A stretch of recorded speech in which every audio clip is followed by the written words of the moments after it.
Good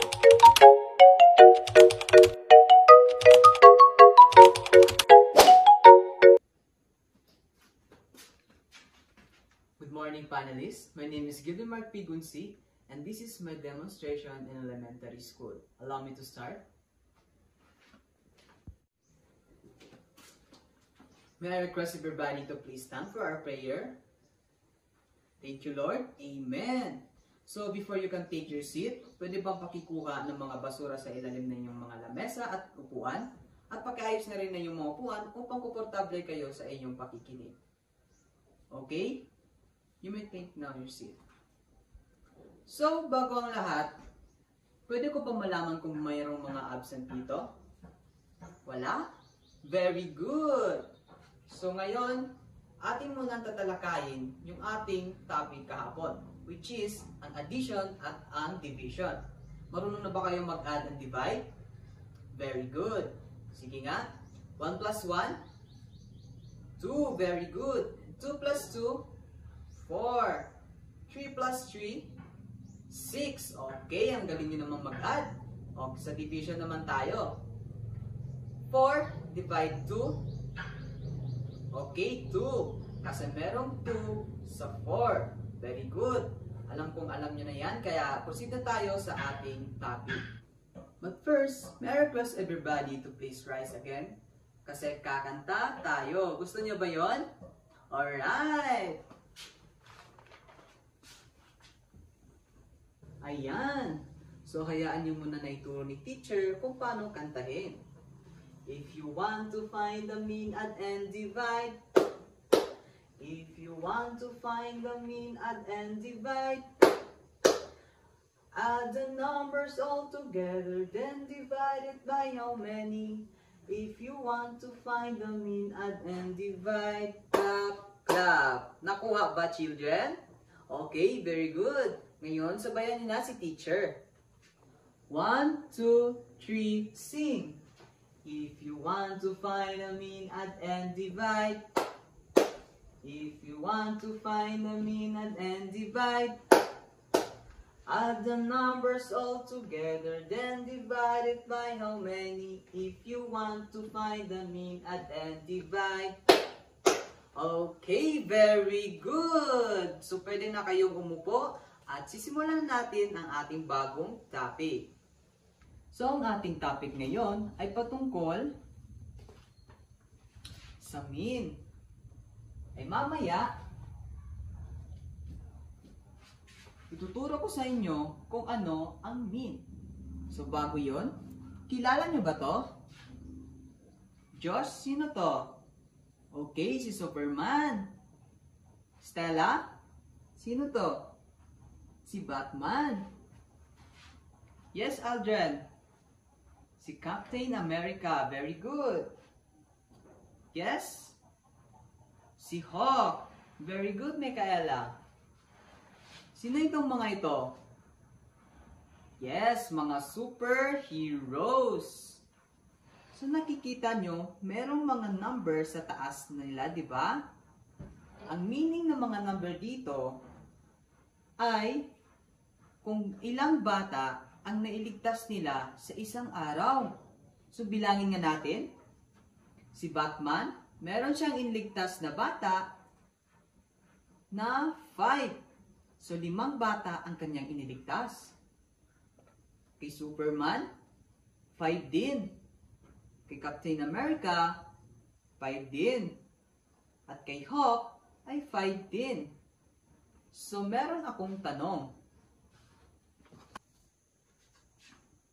What percentage of children were saved by the superheroes?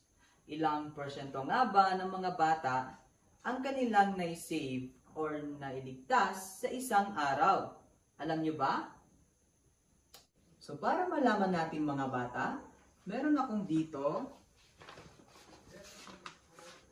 mga steps para makuha at malaman natin kung ilang porsyento nga ba ng mga bata ang nailigtas nila kada isang araw. So, ayan, ating isa-isahin para malaman natin kung ilang porsyento ng mga bata ang nailigtas nila kada isang araw. So, sa step 1, add the numbers. Nakikita nyo ba yung mga numbers dito? Anong gagawin sa step 1? Okay, i-add. Meron ditong number 5. Plus 5 plus 5 at plus 5.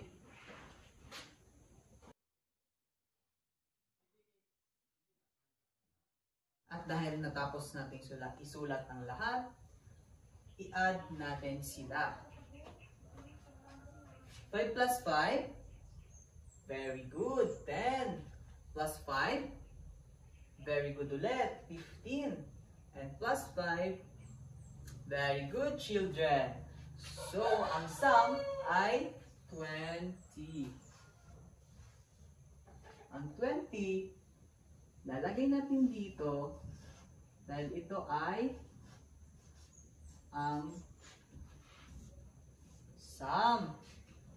So, tapos na natin ang step 1. Step 2 naman tayo. Count the numbers. Sinasabi dito na bilangin natin yung mga 5 na nandito. Diyos, pakibilang nga. 1, 2, 3, 4. So, merong 4 na 5. Lalagay natin dito ang 4.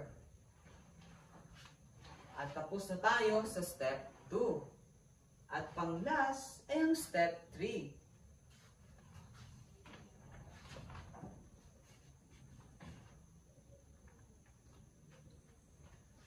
Divide the sum by how many numbers? So, ito ang ating sum. Ang 20. I-divide natin yan siya by how many numbers? Yung binilang natin kanina sa step 2, which is 4. At ngayon, aalamin natin kung ilang 4 ang meron sa 20. So, sabayan niyo ako magbilang. 1, 2, 3, 19, 20. So, ayan. Aalamin natin kung ilang 4 ang meron sa 20. 1, 2, 3, 4, and 5. So, 20 divided 4 is 5. Merong 5 na 4 sa 20. So, ito na ngayon ang ating mean na nagre-represent as a percentage kung ilang porsyento ng mga bata ang naililigtas ng mga superhero sa isang araw. At dahil alam na natin ang mga steps, ganyan ka-importante para makuha natin ang ating average or mga porsyento na gusto nating alamin. Ganyan ka-importante ang mean. Dahil si mean is a type of average that tell us the central or typical value of a group of numbers. Tinutulungan tayo ni mean upang malaman ang karaniwang bilang or ang average ng isang group of numbers sa pamamagitan ng pag-add at pag-divide sa kung gaano karami ang mga numbers. So, naiintindihan ba natin kung ano si mean at kung gaano ito ka-importante? Okay, very good. So, ngayon, magkakaroon tayo ng activity. So, ayan. Para sa ating activity, meron dito 4 na mga chess. Ang 4 na chess ito ay merong nilalaman. Isa dito ay punong-puno ng mga gold. Isa rin dito ay yung mga walang laman at hindi natin alam kung ano pa ang ibang laman nito. Kaya ang tanong, paano natin malalaman kung saan dito ang gold? So by that, kailangan natin siyang isolve or hanapin sa pamamagitan ng paggamit ng mean na sinolve natin kanina. Sundan niyo lamang ang mga steps para meron kayong guide. So para malaman natin kung saang kahon or chest nakapaloob ang mga ginto or pilak, kailangan nyong isolve ang mga number na to. And I will give you 10 minutes para masolve ang mga numbers. Okay children, time's up.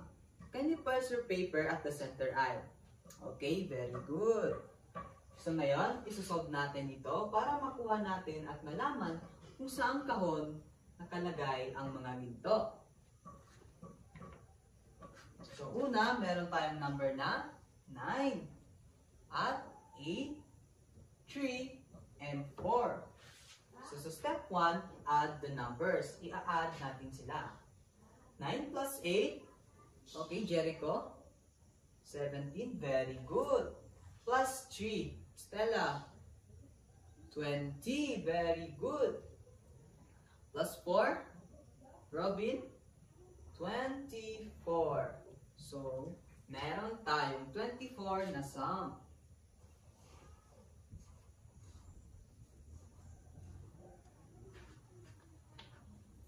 At sa step 2 naman natin, count the numbers. Bibilangin natin sila. 1, 2, 3, and 4. Merong 4 na numbers. Lalagay natin dito si 24 at yung 4 na numbers. At i-divide na natin sila. 24 divide 4. Yes, Joanne? Okay, 6. Equals 6. So, ang sagot natin ay 6. So, sa makikita nyo, number 6, dito siya nakalagay na kahon. So, bubuksan natin. At ayan, dito nga nakalagay ang mga ginto. Very good children. Palakpakan ninyo mga sarili. At dahil dyan, bubuksan natin yung ibang kahon upang makita natin ang mga laman nito. Oh, it's a skull. Super creepy.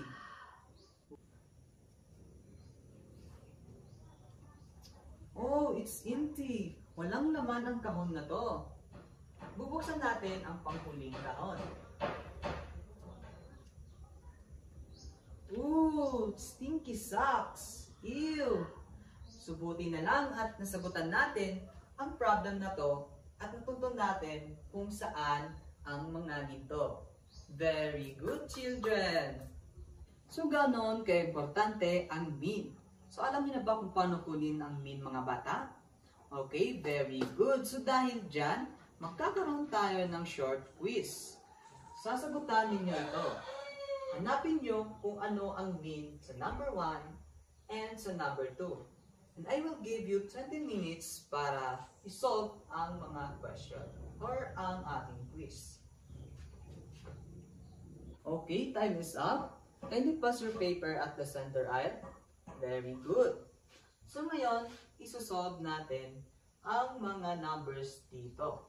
So ayun mga bata, isolve na natin ang mga problems. So 13 plus 14 is equals to, very good, 27. Plus 2, very good, 29. And plus 3, 32. So ilalagay natin ang ating sum na 32. So ngayon, bibilangin naman natin kung ilang mga numbers na nandito. 1, 2, 3, and 4. So merong 4 na mga numbers. So 32 divide 4 is equals to, yes, Bruto? Correct. 8. So ang mean ay ang 8. Very good, children. So, proceed naman tayo sa number 2. 15 plus 4. Very good, 19. And plus 4. Very good, 23. And plus 5, 28. So, ang ating sum ay 28. So, ngayon, bibilangin natin ulit kung ilang mga numbers dito. 15, 1, 2, 3, 4. So, merong 4 na numbers ulit.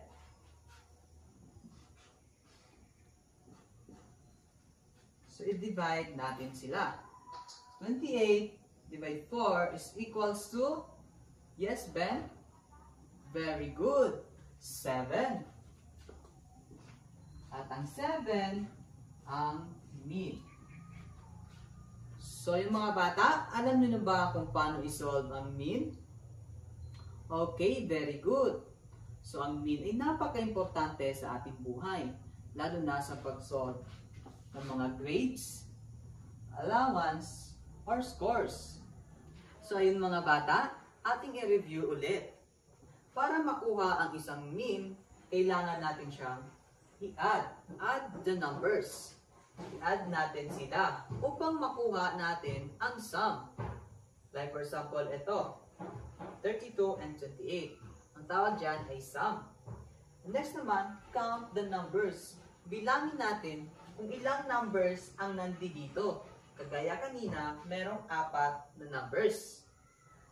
And step 3, divide the sum by how many numbers.